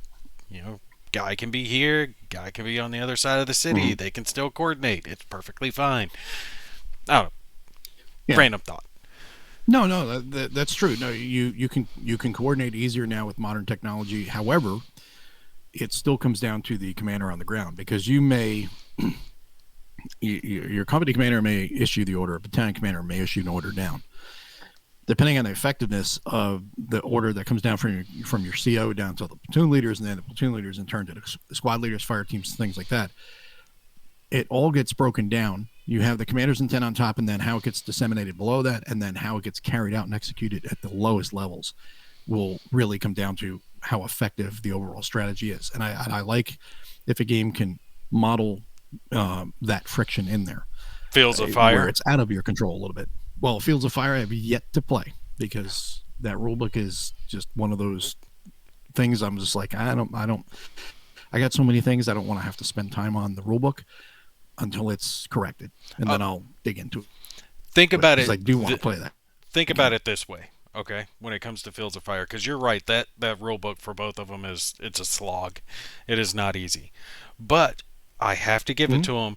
He does a Yeah. very good job when it comes to simulating the effect of how the chain of command works, how the order comes from up here and disseminates its way down. Mm-hmm. And basically, long and short of it, there's a lot of rules involved with this, but if you use your orders correctly, you get more of them.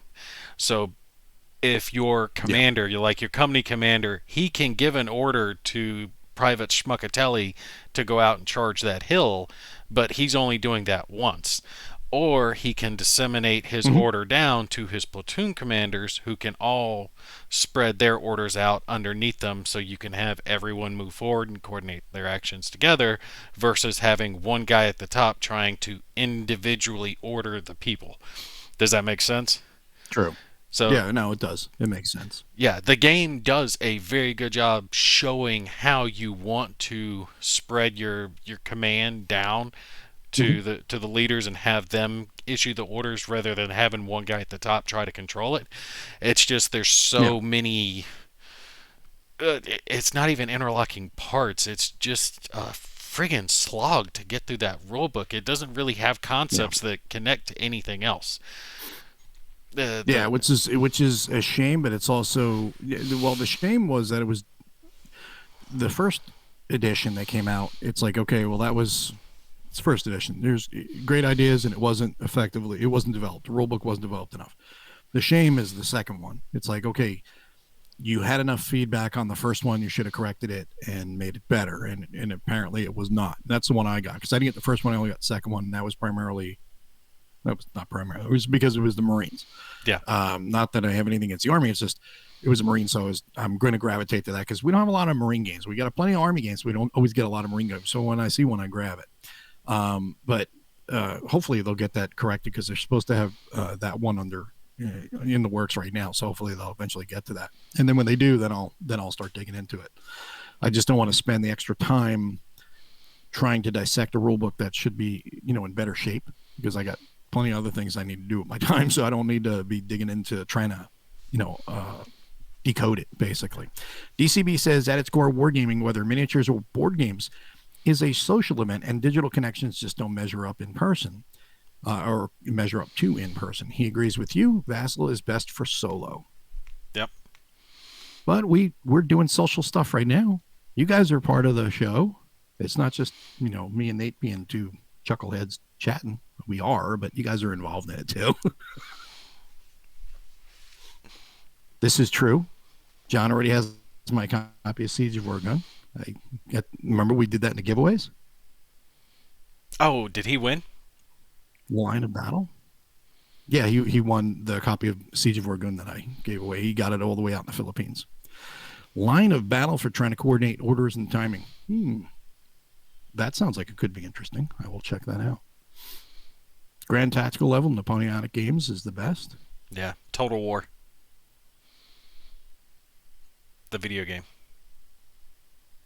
The absurd number of gamers who confine themselves to solo. That has nothing to do with Vassal. Well, it's not confining yourself to solo. It's a lot of times, Stegler, it's just your schedule. Maybe you don't have the time to be able to get out there or, meet with people. You can't always meet with people. So sometimes you don't game. I don't sometimes start a game till 10:30, 11 o'clock at night when the house is quiet and I can sit down and not be hearing a TV in the background or, my wife saying, hey, I need you to do this, or I need you to take the dogs out, do this, do that. And it's like, hey, it's 11 o'clock. It's quiet. Okay, now I can start a war game.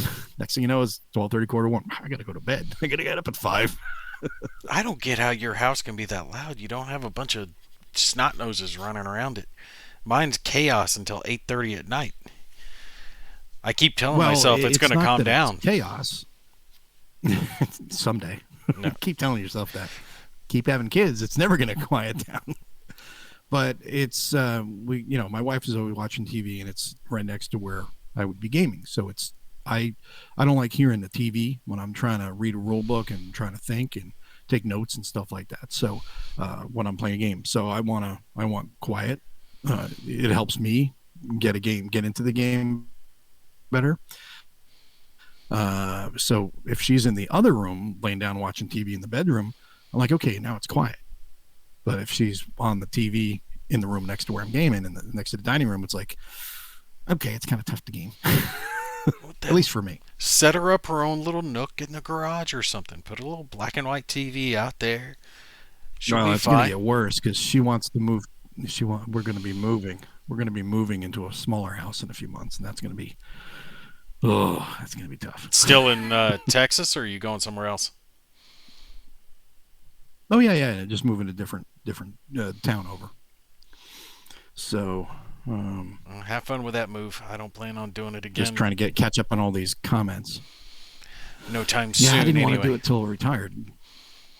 I wanted to do it. I didn't want to do it until I retired, and I don't have too much longer until that. But I don't want to be doing it now and then doing it within the next 5 years. It's like, oof. I thought So it's people gonna be twice retired when they hit like 65, 70 years old. They do. I'm Ouch. retiring before that because I'm not 65, 70 years old. You son of a bitch. Come on, I don't have You many know, I people I feel can like pick it. on. That's true. I'm the old guy in my neighborhood. I have to pick on you. Vassal's best for solo unless you're Stigler. And then LEW says he has a line of battle strategy or video series that will show me how it works. Awesome. So if you guys are not subscribed to his channel, go do so now. Total War Medieval was the best. Mo won't play line of battle because it's ACW. It's not that I won't play ACW. It's just that it doesn't excite me. Just like Napoleonics don't excite me. I could get into it. I would play it and see if it was interesting, but it's not my go-to. Mitch, you already have one of my go-to series, and that's Next War. But when it comes to ACW, it's not something that's good, which is kind of funny because this just mental thing here, I guess. Napoleonics don't excite me tremendously. ACW doesn't excite me tremendously. American Revolution definitely excites me. Do you think Very it's similar because eras of in who it gaming. is? It's a subject matter too. Yeah. Yeah, like the ACW, it's all Americans fighting Americans and it's on American soil. So do you think that has something to do with not being Part of overly it. interested in it? Part of it, and I think the other part is just I don't know. It just seems almost redundant. Like the history part of it intrigues me. The history part is amazing. Gaming it does not seem as exciting. It's weird. I don't know how to explain it other than some eras excite me more than others, and some like West Front. Okay, not super excited about West Front. I'll play the games, but if I have my choice between East Front and West Front to choose a game to get one of either side, East Front wins every time. It's just the way it is. I just love the whole East Front versus West Front from a gaming perspective, not historical perspective. Yeah, From but a gaming East Front perspective. is destined to lose, though. What do you mean? Always. Okay, so East Front. So is West Front is going to be the same thing. No, not necessarily. West Front could have been Germans are different. going to lose either way. The Germans pushing in, trying to take Moscow, especially during Russian winter. It's never been done in the history of ever. Has an army actually successfully pushed into Russia and taken the capital. And the fact that he was kind of dumb, but West Front kind of affected what was going on with the East Front anyway. But Mm-hmm. East Front was kind of doomed to failure, right? They didn't have the right winterized equipment and clothing. I remember hearing stories something about German soldiers dying while trying to use the crapper because they were like freezing and couldn't like do Well, their the other thing to stuff. keep in mind too, that at that point with the Germans on like 40, I think it was 41 or 42 in Glantz's book, in the first book on Stalingrad, he talks about how the German soldiers at that point, like in 42, they were rushed to the battlefield with a lot of times less than 2 months training. So talk about FNG. It's like, okay, here's your uniform. Okay, march like this and then shoot the gun. Okay, now you go. It's like, damn. And the veterans that were there that had gone through the better training and then had more training in the crucible of combat, they were much more likely to survive than these, raw recruits that were just basically thrown into the meat grinder because they were bodies. And that also plays into it too. So it's a pretty epic story, I think, on both sides. And it's the scope of it that I think is the most intriguing for everybody. Just like a lot of people of North Africa, and I don't, not that I have anything against it. It seems like it's so narrow. The thing, I think it really comes down to the expanse for me, the scope of it. It's just so But that was grand part of the that I think it's problem. cool. It was Oh, so it was. it Yeah. was so big that it's almost impossible to cover that much of a front. Not to mention, if you focus fire any one section, then you leave your supply lines open to being interdicted and Hmm. having yourself cut off. It's almost impossible to cover that much area. I think the only country Yeah. during that time frame, right, looking at what they had, if would be America that could actually have pulled it off had they, been geared up in their war economy to be able to do it because they had the manpower and the equipment. Germany just didn't have the ability The to Soviets wage did it that though. level of war. The But the Soviets Soviets did it the literally other just way. threw meat in front of the guns until they geared Yeah, but themselves they also back did up. it the other way. They beat them all the way back to Berlin. So I mean, Only it because could be of done. It Lend was done by the Lease. Soviets.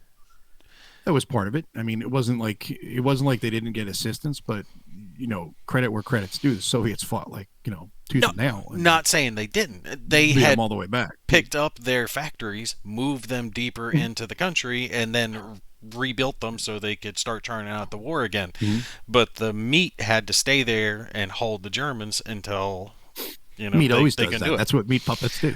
Yeah, but they So Stigler's I just don't think they good. could have done it right. And the fact that he was trying to fight a two front war, trying to Well, do the yeah, whole yeah. Battle of Britain during that bullshit. He let too much of his personal ego get in the way. Mm-hmm. Had he just left the East Front alone and just kept that little peace treaty he had, no way that Britain could have stood up against the full weight during that period of time. He could have taken out Britain, Mm-hmm. and had he taken Britain, subjugated them, and then turned and went after Russia, it might have been a different story. Mm-hmm. I love it. So You're Stigler like, says if you shut don't up. have time to, no, no, I wanted to get to Stigler's comment. He says if you don't have time to find an opponent for face-to-face play or for a vassal, you likely just don't have time to war game, and that's okay too. But gaming is social. Hard. I mean, I agree, but I would also say I have a hard disagreement on that because if you can't find a face-to-face person for vassal, you still have time to war game. Like I said, it depends on your schedule and your interests and your desire to play. And I have a very good social time when I play against myself because yes, I do argue with myself. But yeah, it is true. Wargaming is social, but at the same time, it's an intellectual exercise too that you can enjoy solo. Do you ever find yourself narrating things? You know what I mean? Like In a you get world, so used to narrating what you're doing in front of yourself, you catch yourself talking to yourself oh, about I what the hell talk you're to doing. myself all the time. I'll be like, okay, I gotta move these guys up this road. Okay, that's 1, 2, 3, 4. Okay, good. All right, and then I'll be like, I'll talk to myself the whole time. That's why I'll take notes too. Partially, I'll take notes for if I'm going to do video coverage. I obviously take notes, but I also take notes for general playing. A lot of times, I'll just write some notes down.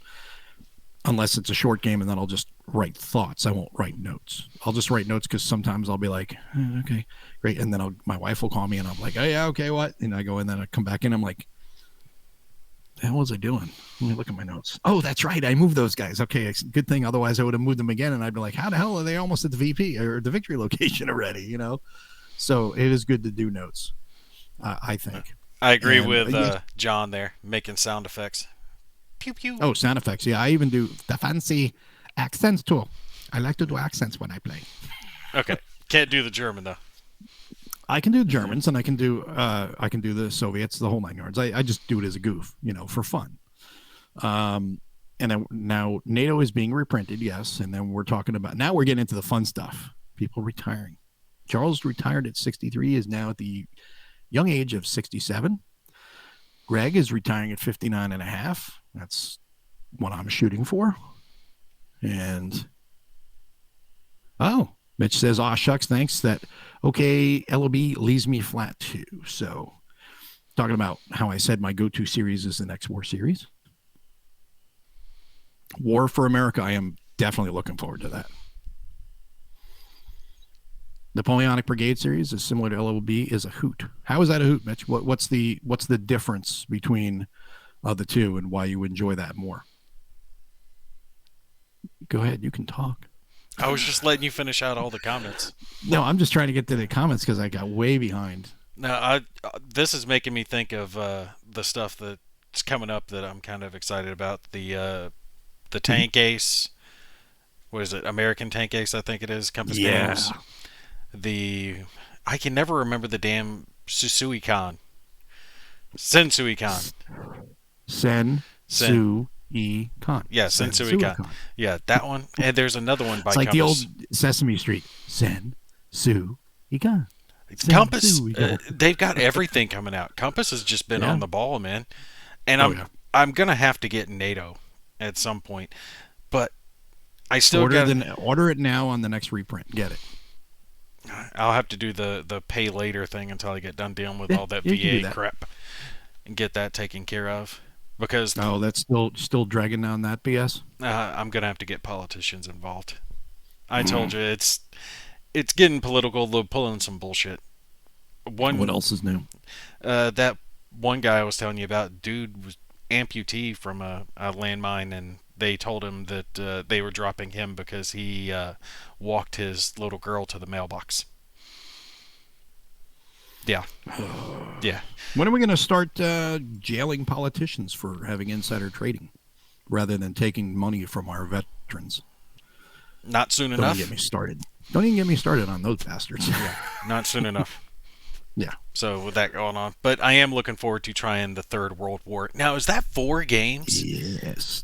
Is 4 games in one, man. so So can people they have be been played saying together? $150. It's a lot of money. It's like, yeah, it's 4 games for $150. It's like $37.50 a game. That's cheap when you think about it. But is it 4 separate ones, or they all operate under the same rule set? So you learn one rule set, you can play them all, Yes. and can they interconnect? So can I Yes. set up like all I six was waiting maps? for that part. Yeah. Yeah, Individual together. Boom. and that should mean then I could set up however much of it I have room for. Then, Exactly. so if I want to set So up you can one play game, two one games, three front. games. You can play Arctic, you can play Germany, whatever, or you can say, I'm going to do the whole Smash and set it up as long as you got space. And if you got space, you can, and you want to sit there and play solitaire by yourself, because you can play a solitaire game by yourself and have a good time, contrary to what Stigler thinks. I think I can fit about 4 of those poster-sized maps on my one big table and make that work. So I might try to do a couple of them. Well, there's six maps in it, so a couple of the games would have to be just one map games then. Yes. Yeah. There are some. Oh well, I have not gotten my copy yet. I'm still waiting on my copy. So Yours hasn't I come can't in tell yet. you. Yeah, I haven't gotten my copy yet.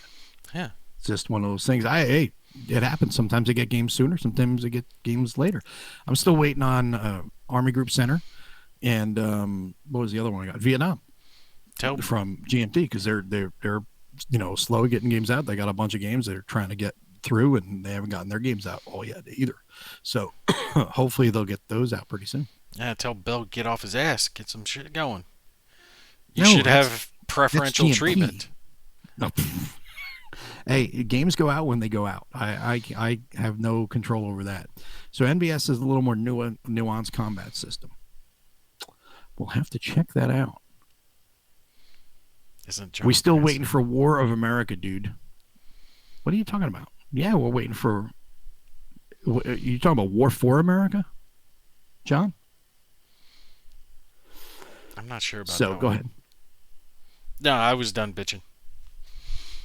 Don't Oh, worry, you I never will did? come up with something else momentarily. As soon as we hit And it's another always topic. fun when your cavalry sits on a hill overlooking the battlefield and won't accept your order to charge. See, now, in a game like that, where they won't accept the order to charge, can you turn your cannon to face them and tell them you will charge or else? Well, come on, it's not like that stuff doesn't Give you happen some in real motivation. life. No, that stuff still happens today.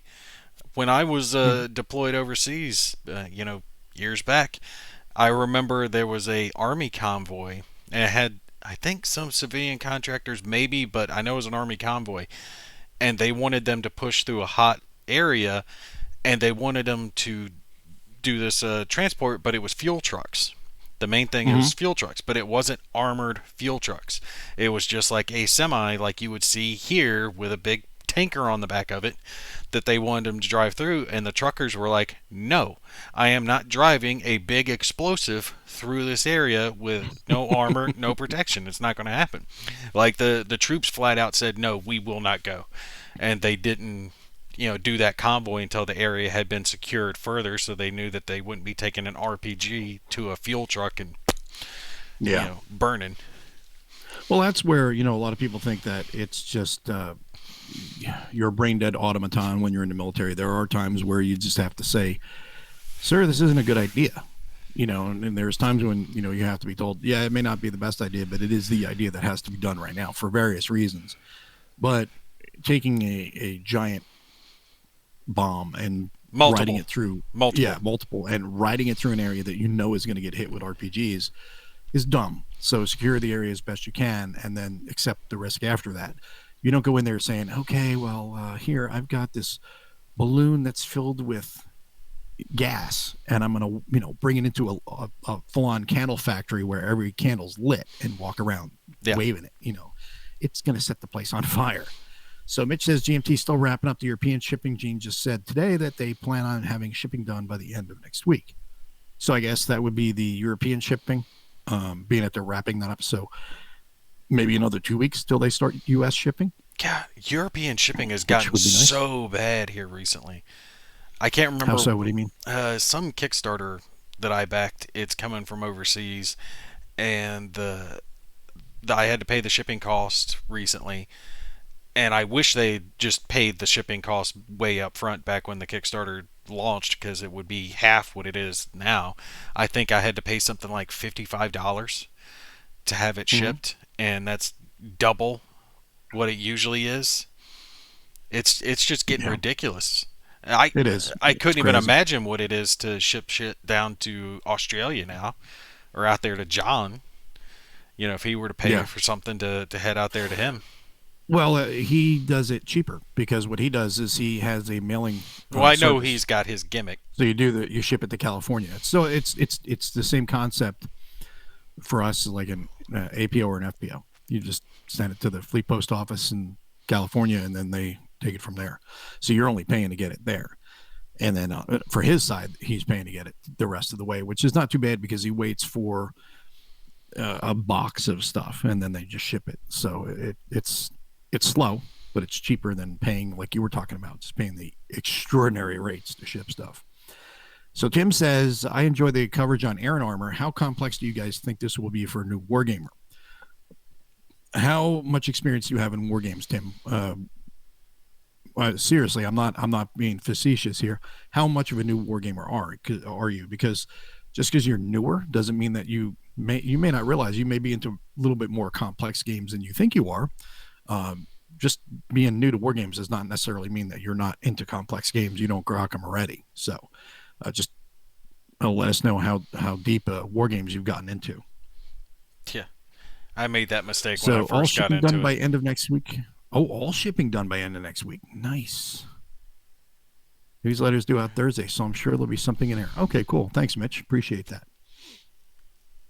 And then Captain Nolan, as I understand it, Iron Armor has a lot of steps to the sequence of play, but none of them seem to be overwhelming. Well, when it comes to Iron Armor, that's something that Bruce and I are going to be working on some videos for that, and it's going to be a little bit more involved than you may think.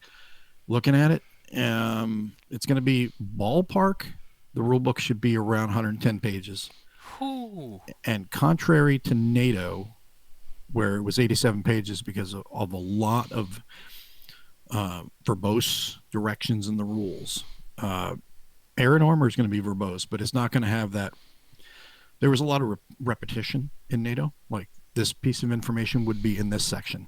Then it would be reflected in this other section too, because it was tied into something else. Iron Armor is not going to be like that. It's going to be just all the meat and potatoes. So it's going to be a little bit different. The complexity is going to be up there. So it's not going to be super complex, but just understand when you get into it, it's going to be, there's more involvement. There's a lot more involved. He said that he just started combat and he's struggling a little bit with that. So use that as a gauge. Combat's not a super I mean, you did a full series on it. It's not a super complex game, but it's also not a super easy game either. It's fairly simple to grok. It's going to sound contradictory because it is. What I'm saying is, it is definitely contradictory. It's not a super difficult game, but it's also not super easy. It's a little more involved. And what's your wife doing? She's letting the dog out. Oh, I thought. Oh, she's letting the dog out, or she's saying, "You're done. 5 minutes." It's a little bit of both. Both. She's letting the dog out. It's all right. She's giving you the eye, the old stink eye. No, just no stinky. Is she right there? Yeah. Like I said, she's letting the dog out. Hey, hun, you want to say hi? No, now she's giving me the stink eye. Tell her I said hi. I will. I will. Send her a hug. She said hello and wishes you the best and all that good stuff. You don't want to be on camera? You look good. Nope, I'm good. Thank You look okay. She's like, no. She's got to have, makeup on and all that good stuff if she's going to get on camera. So Mike says, I hope my G&T package comes when the wife is at work. See, Mike, that's why you got to start a channel. That way you can say whatever you have coming in was sent to you by the publisher. Bloat is the word you're looking for, yes. No, that's true. What you do is you put you place the order with your name, your address, and then you have your channel name in there. Oh, yeah. They sent me this big giant box of stuff. Really? Why is your credit card bill higher this month? Oh, I don't know. I always tell her, oh, it's Kickstarter I backed way back when. It's coming in. I paid for this a year ago. Don't worry about it. We're good. So LBW says, got to run, got to go do some gaming, can't game and talk here at the same time. Thanks for your service, Moan Gimpy. Hats off to you. Thank you. Enjoy yourself, LBW. Hope you have a good game session tonight. And then Tim says, thanks, that helps. Gimpy's gal guesses the correct angle of upside Nate's head. Yeah. I think she already knows that. It's muscle memory at this point.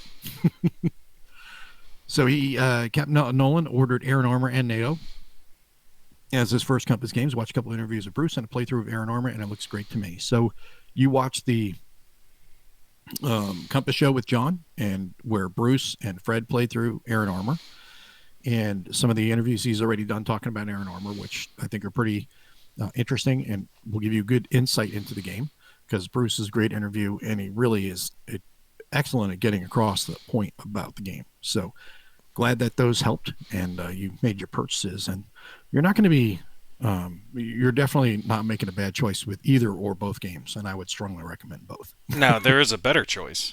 Not hating on those games, I'm sure they're perfectly fine, but when it comes to a first Compass game, enemy action are dense.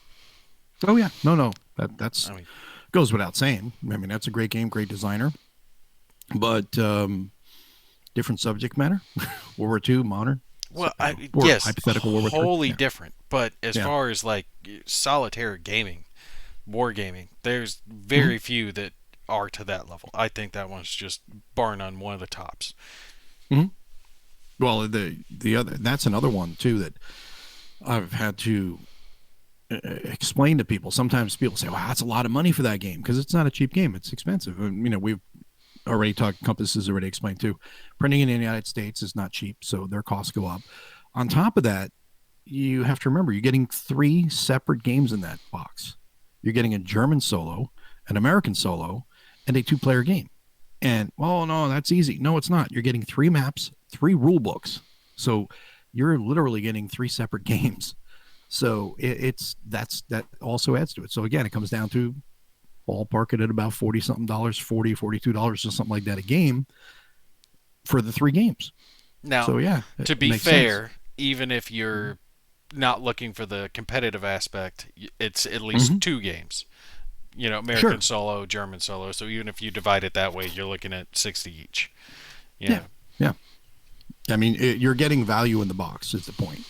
You're getting the 3 separate games. Whether you want to play 2 of them or all 3 is up to you, but you're definitely getting 3 games in the box. Just like Third World War, you're getting 4 games in the box. So I think that's something that can kind of get overlooked, is the value of the game in the box. And I think that's just one of those things that people do. It's just an oversight for whatever reason. People won't think of that. No, I mean I do the same thing with video games. If I'm looking at a game that I'm planning on buying, I want to get at least an hour worth of entertainment for every dollar I spend. The as Hmm. that's my rough estimate. When it comes to a Hmm. video game, and if I don't get at least that, if it's a $10 game, I should be able to play it for at least 10 hours, and then I'm Sure. good. War games a little bit different. Lighter fare games still can cost more depending on components, so it that it's harder. I would say more like $5 an hour is the way I kind of look at Yeah, them. I mean, and the other thing too that if the other good things about war games is generally they tend to hold value. So if for some reason, okay, I played this game, I'm not going to play it anymore, you're going to get most of your money back. So it's not like with a Euro game, you buy a $50 Euro game and you use it up 6 months later. It's like, okay, I'm going to sell it. I'll give you $10 for it. Really? You give me 25? No, it's worth about 5 or 10. It's like they devalue because they do such high print runs. It's almost like buying a car. Yeah. It just devalues the minute you buy it, and it's just like, oh.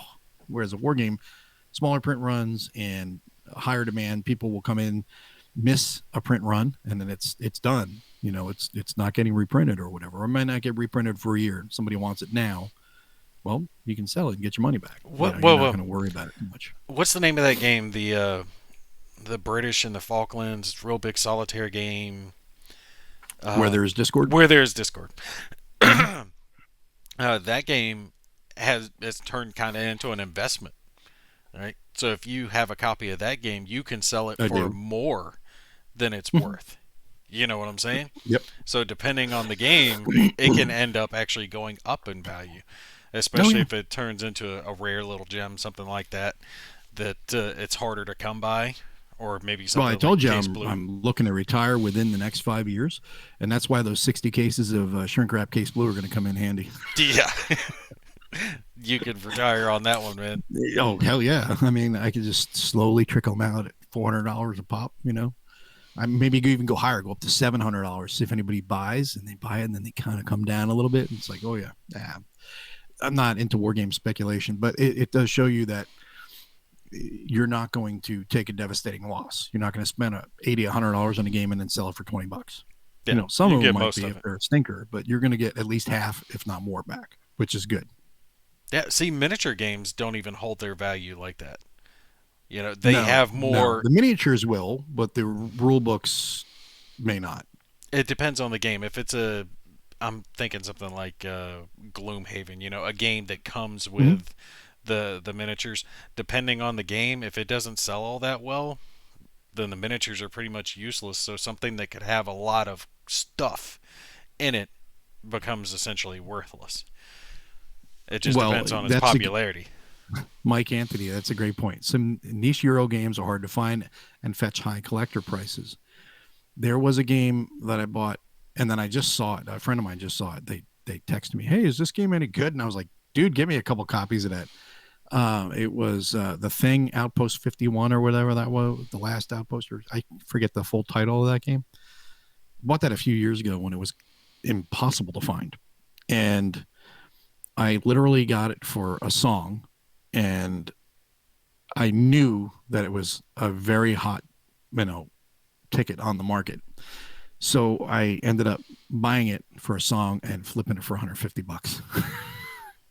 Not bad. So because I knew that it was just like he said, that was a game that everybody wanted, and I was like, I can take this and flip it. I'll buy it and I'll flip it, which I did, and then I went and bought war games with it. With that money, so it was actually good. So where there is Discord is $289. I'm not going to sell my copy. Yeah. I mean, it's a game I would love to have, but I'm not spending that kind of money on a game. It's just not going to happen.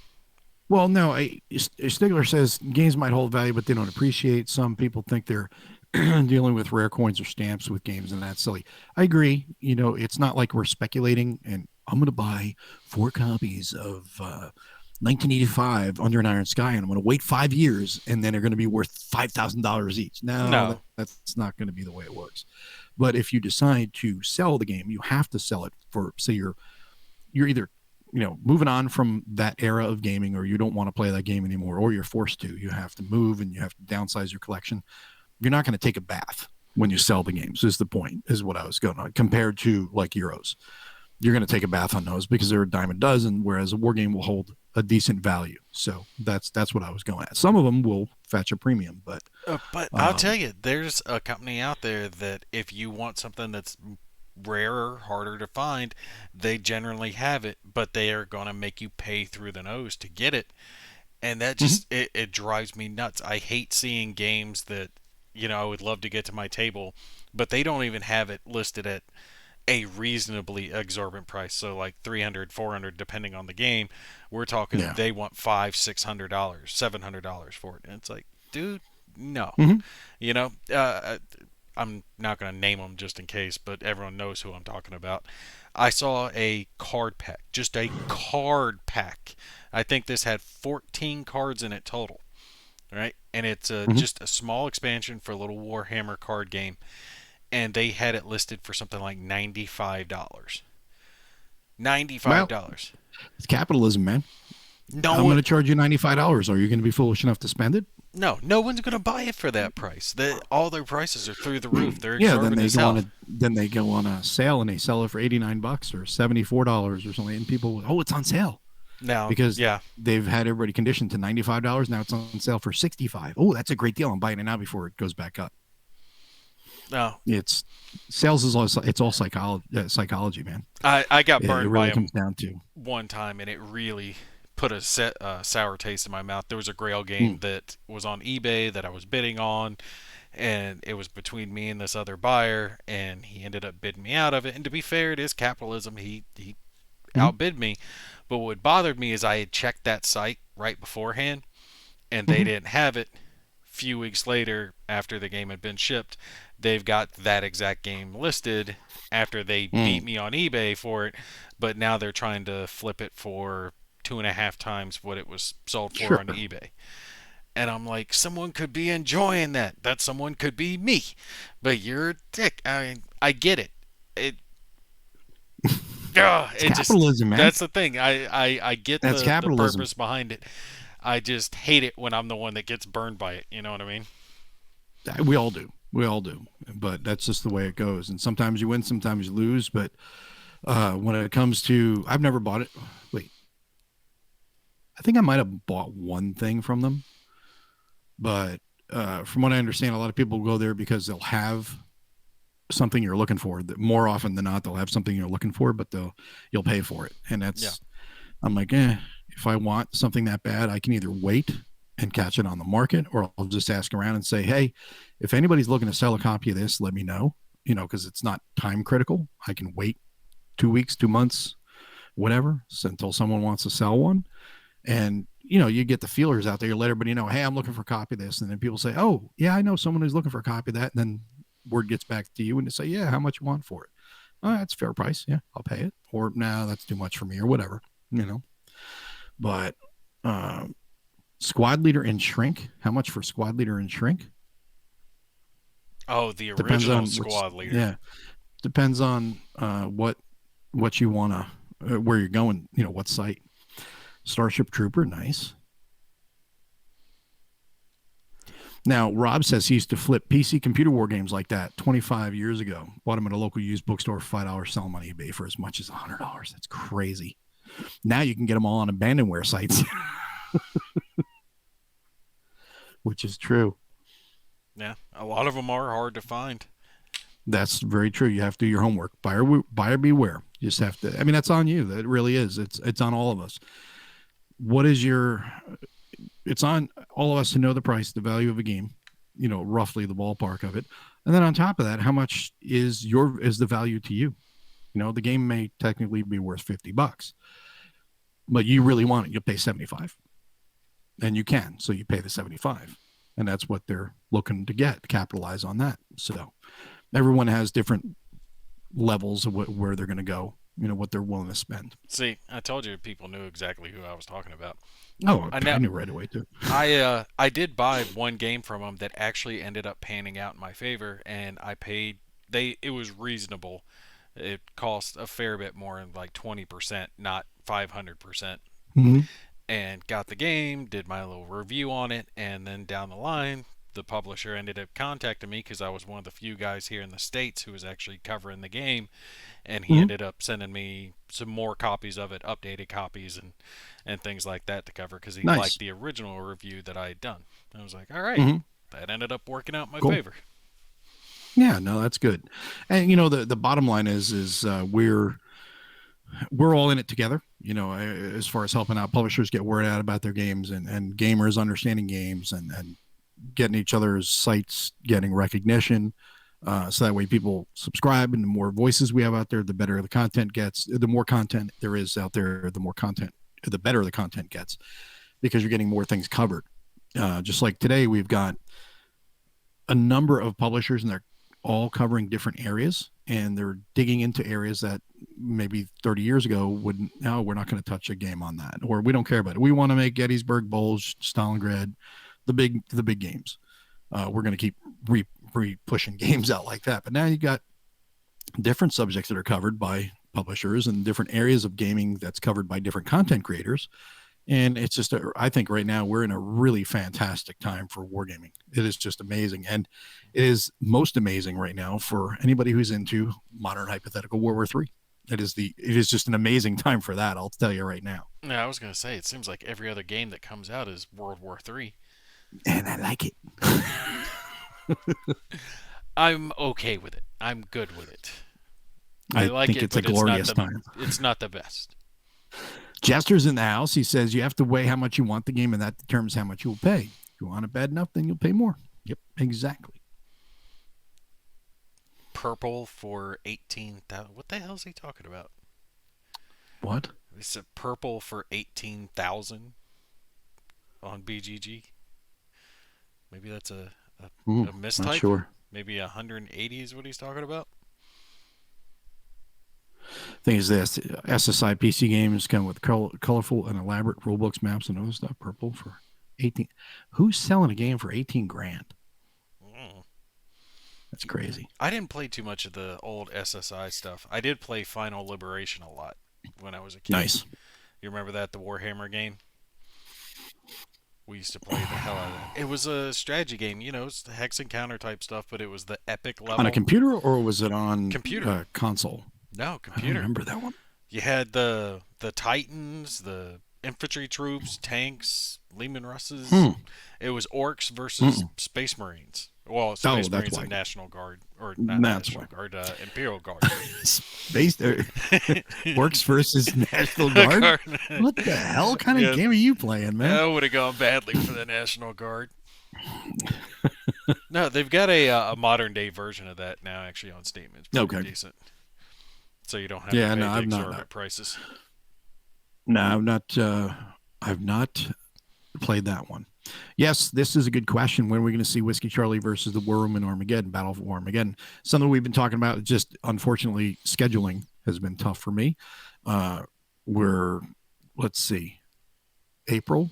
I got about 6-7 weeks left until the end of hockey season, because I'm not sure if team is going to make playoffs this year, so we don't know what's going to go on with that. But that has taken up a lot of my time, because team was on the road for a while, and then they're back. Now they're back on the road, and they'll be back at home. And when they're back at home, that's when I'm working the broadcast. When they're on the road, I don't. But so it's interesting this time of year how busy things do get. But we are going to get that going, and we're going to have to do that during the day, I think, because Ruff is in the UK. So we're going to have to figure out a Saturday or Sunday where we can all get together and play. Are you paying attention, Nate? Or I'm looking up something for one of the commenters. I've almost found. Okay, here it is. Rob. It was called Final Liberation back in the day, but the one you want to look for now is Warhammer 40,000 Armageddon on Steam. So check that out. Might be something you're interested in. Nice. Sorry, I couldn't remember the exact name of the new one, so I was looking it up for him real quick. And then any more bolt action? In the future, Flames of War is actually going to be covered before bolt action, since I already have some bolt action stuff up, and I'm going to be working on getting Flames of War painted and possibly printed and all that stuff. Thanks to Nick helping me out in that regard. They actually do Outstanding. have a new starter set that looks like it just released for Flames of War for Kasserine Pass.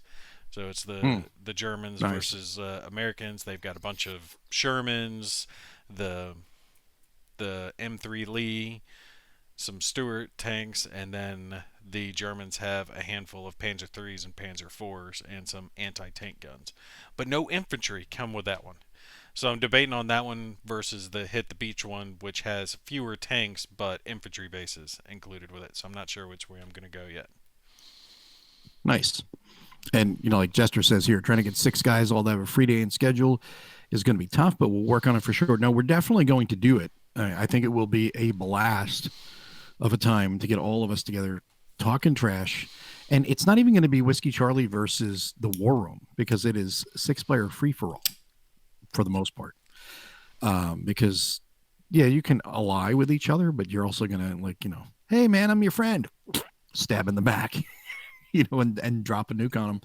That's what's going to be so much fun about that game. And I think it's going to be pretty cool. It's like, oh yeah, screw me. Well, screw you. I'm going to drop a nuke on you. Take out 50,000 of your people. Things like that. You getting a stink eye again? Yeah. we got to call it.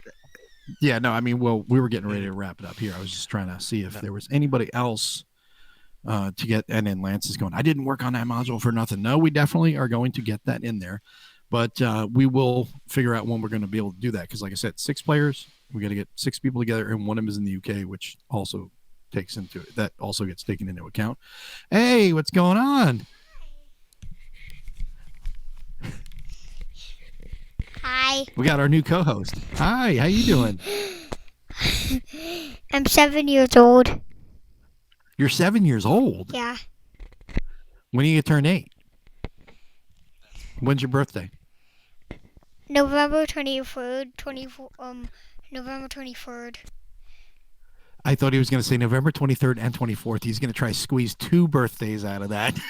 I was like, you're training him right. Yeah. That's greatness. Bye. Bye, buddy. That's great. I love it. Go. I love it. I love it. I seriously thought he was going to say November 23rd and 24th. I was like, are you turning it into a birthday or a convention? He was trying to remember 14. 11, 23, That is great. 14. Yeah, no, that's great. He's so cute. Give him a birthday present right now. Yeah, I agree. That's going to be great. So there we go. All I want for Christmas is my 2 front teeth. Oh, that's greatness. But yeah, so we're going to wrap it up here because we are coming up on 2 hours and we've had a really good chat. And we talked about some rules and about player aids and the things that we're working on, gaming right now and what we got going on in the future.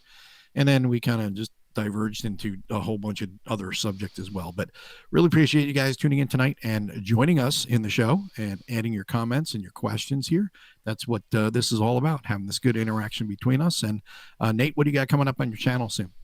Just a lot of 1985 Sacred Oil. I've got actually a prototype coming from David Thompson here soon, the Maquis game. Nice. So that's a cool one. That'll be a few weeks, maybe 3-4 weeks before that's videoed and up and everything. But he's got a Kickstarter that's going to be launching for that. And Core Space. I know not everyone's into it, but I love Core Space, so I'm going to be covering it. I've got the newest version of that, the Kickstarter delivered, and I'm almost done painting those guys. So I'll be covering that. And then also, thanks to Nick, probably some Solitaire Wings of Glory as well. Nice. And your channel is The Gimpy Gamer. Yes. If you go to my channel, you can see at the bottom I have some recommendations, and he's right there. So, or you just do a search for The Gimpy Gamer. Very gimpy. So, there you go.